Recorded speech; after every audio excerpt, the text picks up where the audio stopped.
নমস্কার, আমি অর্পিতা। আপনাদের সবাইকে স্বাগত জানাই সেন চৌধুরীর রান্নাঘরে। আজ আমি আবার হাজির হয়ে গেছি আপনাদের সামনে এক নতুন রেসিপি নিয়ে। নতুন বলবো না, এটা হয়তো ঘরে সবাই অনেকেই বানিয়ে থাকেন, তবে আমি কিভাবে বানাই সেটাই আমি আপনাদের সঙ্গে শেয়ার করব। আজ আমি বানাবো গাজরের বরফি। চলুন দেখে নেওয়া যাক আমার গাজরের বরফি বানাতে আমার কি কি লাগবে। আমার গাজরের বরফি বানাতে লাগছে অবশ্যই গাজর, লাগছে আমার খোয়া ক্ষীর, কোথাও খোয়া ক্ষীর বলা হয়, কোথাও আবার খাওয়া বলা হয়, বাইরে কিন্তু খাওয়া বলা হয়। লাগছে আমার দুধ, চিনি, ঘি, কাজু, কিশমিশ আর একটুখানি নতুন গুড় দেবো। এখানে আমাদের পাওয়া যায় না নতুন গুড়, আমি ওয়েস্ট বেঙ্গল থেকে আমার দিদি আমাকে পাঠিয়েছে নতুন গুড়, তাই আমি বেশি ব্যবহার করবো না, খুবই অমূল্য জিনিস আমাদের কাছে, অল্পই এখানে আমি গুড় ব্যবহার করছি। প্রথমে আমি কি করব, প্রথমে আমি গাজরটা চিপারে ঘষে দেব।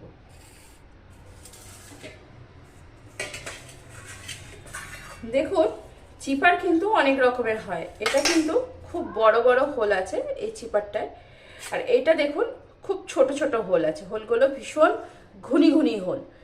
তো আমি এইটা ব্যবহার করব না, এটা যেহেতু বড় বড়, এটাতে ভালো হবে না, আমি এই রকমের চিপার ব্যবহার করব। দেখুন নিচে আমি একটা টাওয়েল পেতে নিলাম, তাহলে কি হবে, বাটিটা আমার স্লিপ করবে না। এবার আমি গাজরগুলো ঘষে নেব। দেখুন আমি এক এক করে সমস্ত গাজর ঘষে নিয়েছি, আমার সমস্ত গাজর ঘষা হয়ে গেছে। এবার আমি রান্নাটা শুরু করব। টাওয়েলের মধ্যে যদি বাটিটা বসিয়ে ঘষা হয় তাহলে কিন্তু আপনার বাটিটা স্লিপও করে না, আর কিচেন কাউন্টারটা নোংরাও কম। কড়াইটা আমি গরম করতে বসিয়ে দিয়েছি। প্রথমে আমি কি করব, আমি যে ঘিটা রেখেছিলাম সেই ঘিটা আমি কড়াইয়ের মধ্যে দিয়ে দেবো। একটু বেশি পরিমাণেই আমি ঘি দেবো এখানে।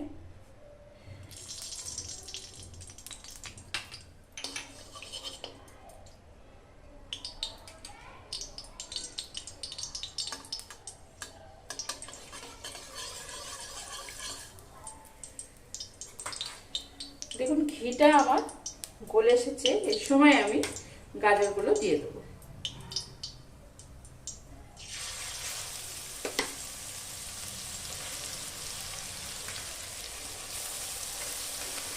গাজরটা দেওয়ার পর আমি খুব ভালো করে ঘিয়ের সঙ্গে গাজরটাকে আমি ভেজে নেব। ঘিটাকে প্রথমে গাজরটার মধ্যে ভালো করে মাখিয়ে এবার গাজরটাকে আমি খুব ভালো করে ভাজবো। এবার আমি গাজরটাকে খুব ভালো করে ভেজে নেব।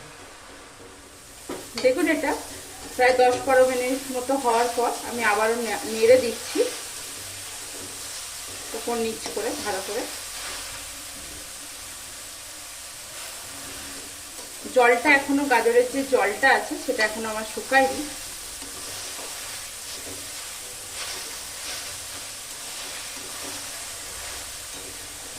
ঘিয়ের মধ্যে গাজরটাকে যদি হালকা আছে আমরা ভাজতে পারি, খুব সুন্দর টেস্ট হয় গাজরের। দেখুন আমার কতটা গাজর ছিল, কমতে কমতে কতটুকু হয়ে আসছে আস্তে আস্তে। এটা আমি আরো নাড়বো। দেখুন আমি আবারও 5-7 মিনিট হতে দিয়েছিলাম, হতে দেওয়ার পর আবার আমি নাড়ছি। এবার আমার আর জল বেরোচ্ছে না, দেখুন চিপে দেখছি ঘিটাই বেরোচ্ছে। দেখুন আমি আবারও 5-7 মিনিট পর আবারও এটাকে একবার নেড়ে দেবো। নেড়ে দেওয়ার পর দেখছি আমি এখন আমার জলটা শুকিয়ে এসেছে, দেখতেই পাচ্ছেন একদম কমে এসেছে গাজর। এই সময় আমি কি করব, আমার যে বাটিতে দুধটা ছিল সেই দুধটা আমি এর মধ্যে দিয়ে দেব। দুধটা কিন্তু আগে থেকে আমি গরম করেই রেখেছিলাম, একটুখানি গরম করে রেখেছিলাম ভালো করে। পুরো 1 বাটি দুধ এর মধ্যে আমি দিয়ে দিব। দুধটা দিয়ে ভালো করে নাড়বো আরো। দেখুন দুধটা আমার কম হয়েছে, মনে হচ্ছে কম হয়েছে, আমি আরো এখানে একটু দুধ অ্যাড করব। দেখুন আবার আমি দুধ অ্যাড করলাম 1/2 বাটি মতো।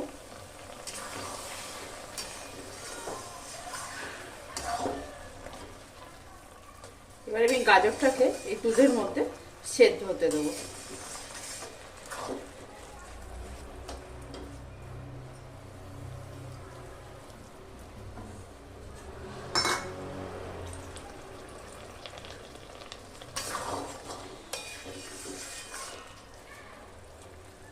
গাজরটাকে আমি দুধের মধ্যে এইভাবে ভালো করে ফেলে ফেলে কড়াইয়ের গায়ে গায়ে সেদ্ধ হতে দেবো।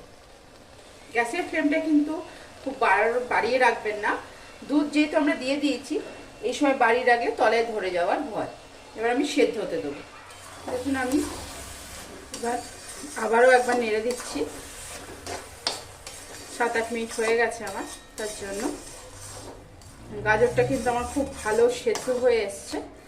এই সময় আমি কি করব, আমি যে খোয়াটা রেখেছিলাম সেই খোয়াটা মধ্যে দিয়ে দেবো। এখানে আমার 150 গ্রাম মতো খোয়া আছে।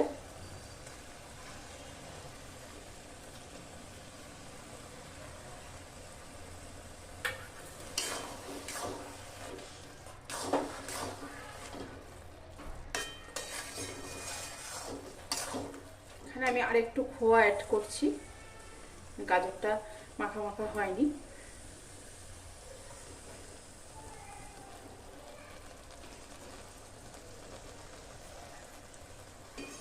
আমি আপনাদের প্রথমেই বললাম, কেউ খোয়া বলে, আবার কোথাও খাওয়া বলে। আর এই যে বরফি বানানো, গাজরের বরফি বানানো আমি শিখেছি আমার মেজদির কাছ থেকে। আমার মেজদি খুব সুন্দর বানায় এটা। আমি এখানে মোট খোয়া ব্যবহার করলাম 250 গ্রাম মতো। 250 গ্রাম মতো খোয়া ব্যবহার করলাম। এখানে আমার আছে 1 কেজি গাজর নিয়েছিলাম আমি। 1 কেজি গাজরে 250 গ্রাম খোয়া আর দুধ আধা লিটার পুরো আমি ব্যবহার করিনি, তোমার রয়ে গেছে আধা লিটারের মধ্যে।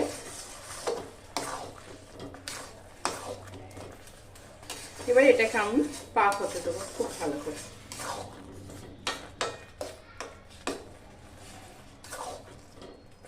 আমি কিন্তু খোয়া দেওয়ার পর 2-3 মিনিট অন্তর অন্তরই নেড়ে দিচ্ছি যাতে তলায় লেগে না যায়। এই সময় আমি কি করব, আমার যে গুড়টা রাখা ছিল এই গুড়টা কিন্তু আমি বললামই আপনাদের, যেটা আমার ওয়েস্ট বেঙ্গল থেকে আমার বড় জামাইবু দিয়ে পাঠিয়েছে গুড়টা, এবং প্রতি বছর ওরা দিয়ে পাঠায়। আমাদের এখানে গুড় পাওয়া যায় না, পাওয়া যায় হয়তো কোনো কোনো, এখন হয়েছে 2-1টা বাঙালি দোকান পাওয়া যায়, দাম সাংঘাতিক নেয় সেখানে। সেই জন্য আমি অল্প গুড়ি দেবো, এটা আমাদের কাছে ভীষণই অমূল্য। আপনারা চাইলে পুরোটাই এই নতুন গুড়ে করতে পারেন, আবার আমার মতো গুড় চিনি মিশিয়েও করতে পারেন। গুড় খোয়া দেওয়ার পর খুব খেয়াল রাখবেন যেন তলায় ধরে না যায়। এই সময় ভয় হচ্ছে তলায় ধরে যাওয়া, থেকে খুব ভালোভাবে এখনো পাক দিতে হবে, টাইট হয়ে আসেনি। এটা দেখুন আমার মেল্ট হয়ে গেছে পুরো। এই সময় আমি একটু চিনি ব্যবহার করি, এর মধ্যে অল্প অল্প করে চিনি দিয়ে দিলাম। বেশি দেবো না, গাজর খুবই মিষ্টি হয়, গুঁড়ো দিয়েছি, এই অল্প একটু চিনি দিই।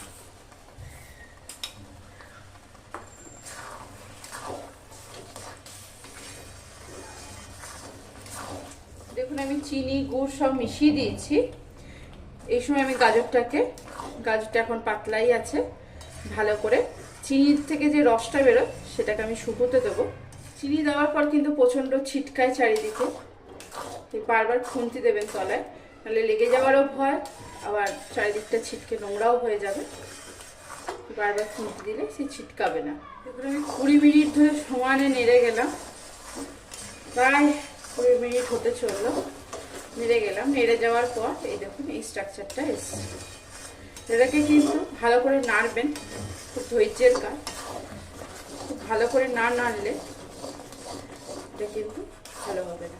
শুকিয়ে এসছে, এখন আর একটু শুকোবে, এখন আমাকে পাক দিতে হবে। গ্যাসের ফ্লেমটা একটু বাড়িয়ে দেবেন, এই সময় বাড়িয়ে দিয়ে পাক দেবেন, তাড়াতাড়ি হয়ে যাবে। মানে কিন্তু হাত থামালে চলবে না, সমান এইভাবে ঘুরিয়ে ঘুরিয়ে পাক দিতে হবে, নাহলে তলায় ধরে যাবে এই সময়। কারণ এটা একদম হয়ে আসার শেষের মুখে রান্নাটা। এটা খেতে কিন্তু ভীষণই সুন্দর হয়, খুবই সুন্দর হয় এটা খেতে। এটা আপনারা চাইলে ঠাকুরের পুজোর ভোগেও দিতে পারেন। দেখুন নাড়তে নাড়তে নাড়তে নাড়তে এবার কিন্তু এইভাবে উঠে আসছে, এইভাবে কিন্তু টাইট হয়ে আসছে। দেখুন আস্তে আস্তে আমার গাজরের বরফি বানানোর জন্য গাজরটাকে আমি রেডি করছিলাম। দেখুন কড়াই থেকে আস্তে আস্তে এবার ছেড়ে আসছে, কিন্তু এখনো পুরোপুরি হয়নি, এখনো এটা হতে সময় নেবে 8 থেকে 9 মিনিট। তো কড়াইয়ের গায়ে এইভাবে পাতলা করে ফেলবেন আর নাড়বেন, তাড়াতাড়ি এটা শুকিয়ে যাবে। বেশিক্ষণ না, কিছুক্ষণ ধরে আবার এটাকে এইভাবে নেড়ে নেবেন। দেখুন এবার পাতলা হয়ে এসেছে, এই দেখুন সুন্দর করে। দেখুন আমার গাজরের বরফি করার জন্য গাজরটা রেডি। দেখুন একদম ভীষণ সুন্দর হয়েছে। এবার কিন্তু গাজরটা নাড়তে আমার অসুবিধাই হচ্ছে, ভারী হয়ে আসছে। এবার আমি কি করব, গ্যাসের ফ্লেমটা আমি অফ করে দেবো। করে দেওয়ার পর আর একবার এরকম করে দিলাম উপর নিচ। দেখুন আমার গাজরের বরফিটা তো কড়াই আমি রেখে দিয়েছি। অন্যদিকে আমি কি করব, একটা স্টিলের থালা নিয়েছি, তার মধ্যে যে বাকি ঘিটা ছিল সেই ঘিটা থালাতে আমি নিয়ে নিলাম। বাটিতেও যেটা লেগেছিল সেটা। এবার আমি থালার মধ্যে ঘিটা হাত দিয়ে ভালো করে বুলিয়ে নেব। দেখুন কড়াই থেকে একটা থালার মধ্যে ঢেলে নেব। আমি খুন্তির সাহায্যে পুরো থালার মধ্যে গাজরটাকে এইভাবে ফেলে নেব। গাজরের বরফি কিন্তু খুব পাতলা করবেন না, তাহলে ভেঙে যাবে। দেখুন আমার হাতে ঘি নিয়ে নিয়েছি, ঘি নিয়ে এইভাবে আস্তে আস্তে গরম অবস্থাতেই চেপে চেপে দেখুন থালাটা আমার ছোট হয়ে গেছে, তাই আমি অন্য একটা স্টিলের প্লেটে এইভাবে দেখাতে পাচ্ছি। দেখুন এইভাবে আমি ঢেলে নিলাম, যেভাবে ছিল সেভাবেই আমি ঢেলে নিলাম।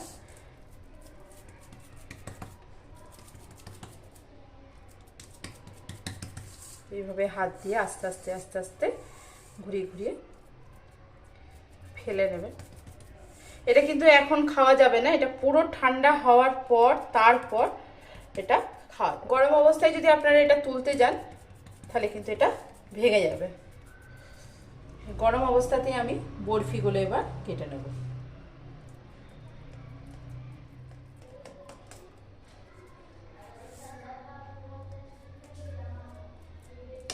দেখুন আমার বরফিগুলো সব কাটা হয়ে গেল। আমি এটা পুরো ঠান্ডা হয়ে যাওয়ার পর আমি আপনাদেরকে দেখাবো। এই যে কাজু কিশমিশগুলো রেখেছিলাম, কাজু কিশমিশগুলো আমি এই বরফির ওপরে এরকম ভেঙে ভেঙে একটা কাজুগুলো এইভাবে হাত দিয়ে ভেঙে কাজু আর একটা করে কিশমিশ লাগিয়ে দেবো। দেখুন আমার কাজু কিশমিশ দিয়ে পুরো বরফিগুলো সাজানো হয়ে গেছে। এটা কিন্তু এখন কোনোভাবেই খাওয়া যাবে না, পুরো ঠান্ডা হবে। ঠান্ডা হয়ে যাওয়ার পর আমি একটুখানি ফ্রিজে রাখবো, তারপরে এটা এখন আমি প্রায় 2-3 ঘন্টা পর আবার আপনাদের সামনে এসে দেখাচ্ছি। এটা ঠান্ডা হয়ে গেছে। ঠান্ডা হয়ে যাওয়ার পর এটা আমি ফ্রিজে রেখেছিলাম, বেশিক্ষণ না ফ্রিজে রাখিনি, বেশিক্ষণ রাখিনি। এবার আমি আপনাদেরকে তুলে দেখাচ্ছি বরফিটা কীরকম হয়েছে। দেখুন